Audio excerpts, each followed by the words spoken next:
नमस्कार साथियों। बिहार में चल रहे शिक्षक भर्ती परीक्षा में आए अड़चन, जिसके कारण परिणाम घोषित होने में देर हो रही है, इसके पीछे का कारण क्या है? 13 अक्टूबर को माननीय सुप्रीम कोर्ट में बीएड के तरफ से दायर याचिका पर जो सुनवाई होने वाली है, उसमें मुख्य बिंदु कौन कौन से हैं, बीएड के तरफ से कितना मजबूत वो याचिका है और क्या कुछ उसका परिणाम आने की संभावना है, इस पे बात करूँगा।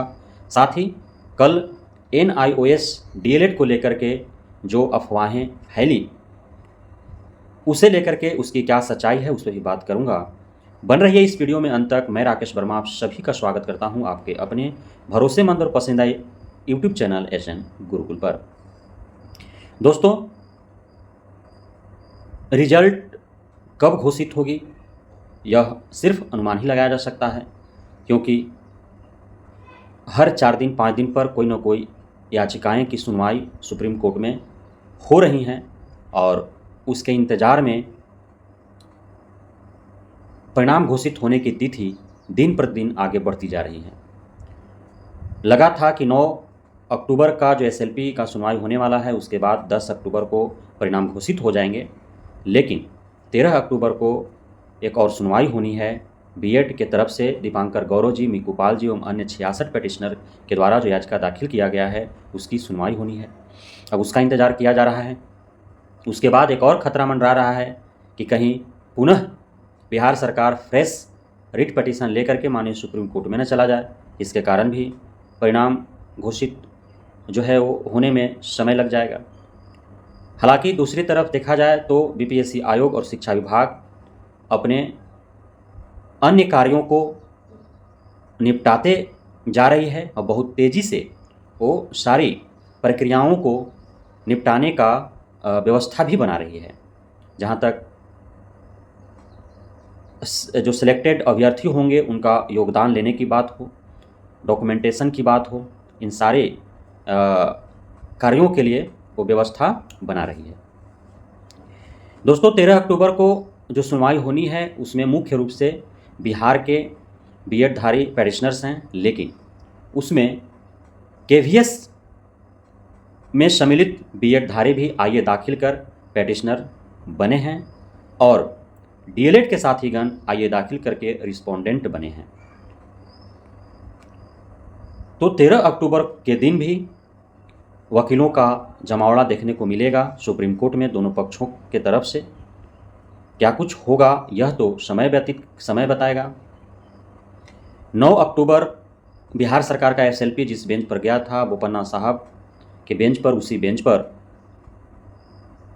13 अक्टूबर का केस भी गया है। 9 अक्टूबर को उम्मीदें जगी थी कि चूंकि बोपन्ना साहब का बेंच छत्तीसगढ़ मामले में कुछ शर्तों के आधार पर रिलीफ दिया है बीएड धारियों को, तो बिहार में भी ऐसा हो सकता है, लेकिन ऐसा हुआ नहीं, बल्कि SLP को डिस्पोज कर दिया गया। बिहार सरकार को SLP वापस लेने पड़े। 13 अक्टूबर को भी जो याचिका गई है उस बेंच पर, उसे उसी आधार पर ड्राफ्टिंग किया गया ताकि उस बेंच पर जाए। अब चूंकि एक बात इसमें सामने आ रही है कि बोपन्ना साहब बोले थे कोई फ्रेश केस हो तो हम सुनवाई करेंगे, तो इसे एक फ्रेश केस के तौर पर देखा जा रहा है, क्योंकि इस याचिका में न तो 11 अगस्त 2023 के माननीय कोर्ट के फैसले को चैलेंज किया गया है और न ही 28 अगस्त 2023 के माननीय कोर्ट के फैसले को चैलेंज किया गया है। इसमें मुख्य बिंदु जो है वह है कि वैसे बीएडधारी जिनका सब्जेक्ट कॉम्बिनेशन नहीं है, तो वे 6 to 8 में भी शिक्षक बनने के योग्य नहीं हैं, तो वे आखिर कहाँ जाएं? दोस्तों, जहाँ तक सब्जेक्ट कॉम्बिनेशन का बात है, तो आप सभी को ज्ञात है कि जो कॉमर्स बैकग्राउंड के जो साथीगण हैं, जो डीएलएड किए हुए हैं या बीएड किए हुए हैं, उन्हें 6 to 8 में सामाजिक विज्ञान का शिक्षक बनने का योग्य समझा जाता है। तो फिर वैसे बीएड या डीएलएड अभ्यर्थी जिनका आर्ट्स बैकग्राउंड हो लेकिन सब्जेक्ट कॉम्बिनेशन उनका नहीं बन पा रहा हो, तो उन्हें भी सामाजिक विज्ञान का शिक्षक बनने का योग्य समझा जाना चाहिए। अब 100 बीएड धारियों में से यदि 5 या 10 बीएड धारी ऐसे हों जिनका सब्जेक्ट कॉम्बिनेशन नहीं बन पा रहा हो, तो उस 10 बीएड धारियों की वजह से और अन्य 90 बीएड धारियों को 1 to 5 में सम्मिलित करना थोड़ा मुश्किल है। इस पर कोर्ट विचार अवश्य करेगी और डीएलएड के पक्ष की तरफ से ऐसी बातें रखी भी जाएंगी। आर्टिकल 21 के तहत जीवन का अधिकार की बात बीएड धारी साथीगण ने किया है, तो 21 के तहत जीने का अधिकार डीएलएड के साथियों को भी है और बीएड के साथियों को भी है, तो इस बात पर भी चर्चा होगी। आर्टिकल 32 की भी बात की गई है, उस बात पे भी चर्चा होगी। आर्टिकल का जहाँ तक सवाल है तो दोनों पक्षों के लोगों के लिए वो आर्टिकल समान रूप से लागू होता है। बहसें होंगी यदि सुनवाई होंगी तो, और नहीं तो 9 अक्टूबर की तरह ही एसएलपी को जिस प्रकार खारिज किया गया, बिहार सरकार के द्वारा वापस लिया गया, यदि वैसा होता है तो फिर बात ही अलग है। लेकिन जहाँ तक उम्मीद है कि केस की सुनवाई होंगी।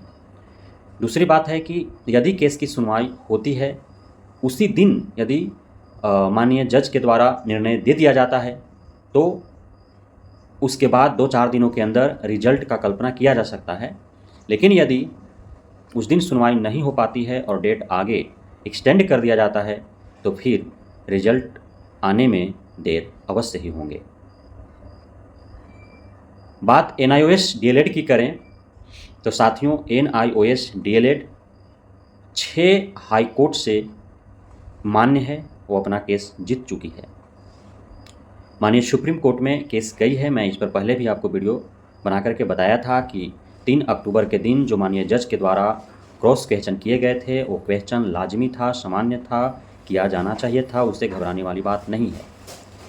लेकिन जो कल मैसेज फैलाया गया फेसबुक, व्हाट्सएप, ट्विटर, यूट्यूब पर कि भारत के विभिन्न राज्यों के रेगुलर डीएलएड जो है वो संगठित रूप से एनआईओएस डीएलएड उत्तराखंड सरकार का जो केस है उसमें आईए दाखिल करके वो जो है वो पेटिशनर बन रहे हैं और वे एनआईओएस डीएलएड के विरोध में केस लड़ेंगे, उसकी सच्चाई जो है वह अब तक बाहर नहीं आ पाई है कि कितना सत्य है।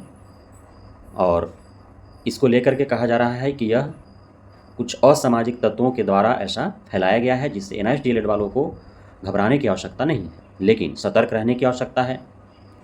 बिहार से धनंजय जी, अतुल जी प्रारंभ से ही एनआईओएस डीएलएड के साथ साथ संपूर्ण डीएलएड साथियों के लिए पटना हाई कोर्ट से लेकर के सुप्रीम कोर्ट तक वे नेतृत्व कर रहे हैं। तो उनको सांगठनिक तौर पर भी मजबूती प्रदान करें और आर्थिक तौर पर भी आवश्यकता हो, उनकी तरफ से कोई डिमांड हो तो उनकी मजबूती प्रदान करें, ताकि आने वाले 30 अक्टूबर की जो सुनवाई एनआईओएस डीएलएड को लेकर के है उस पर मजबूती से अपने पक्ष को रखा जाए। क्योंकि कभी कभी ऐसा होता है कि सत्य होते हुए भी यदि सही से अपने पक्ष को न रखा जाए तो विपक्ष जजों को गुमराह करके और फैसला अपने पक्ष में करवा लेते हैं। तो इन सभी बातों को लेकर के सतर्क रहने की आवश्यकता है, सजग रहने की आवश्यकता है और अपने संगठन से जुड़े रहें। प्रत्येक स्तर पे उनकी मदद करें, चाहे वो जिस भी संगठन से हो। रेगुलर डीएलएड वाले भी अपने संगठन से जुड़े रहें, अपनी हक की लड़ाई में अपनी जागरूकता तय करें। एनआईओएस डीएलएड वाले भी अपने संगठन से जुड़े रहें। बीएड के साथीगण जो अपनी हक की लड़ाई लड़ रहे हैं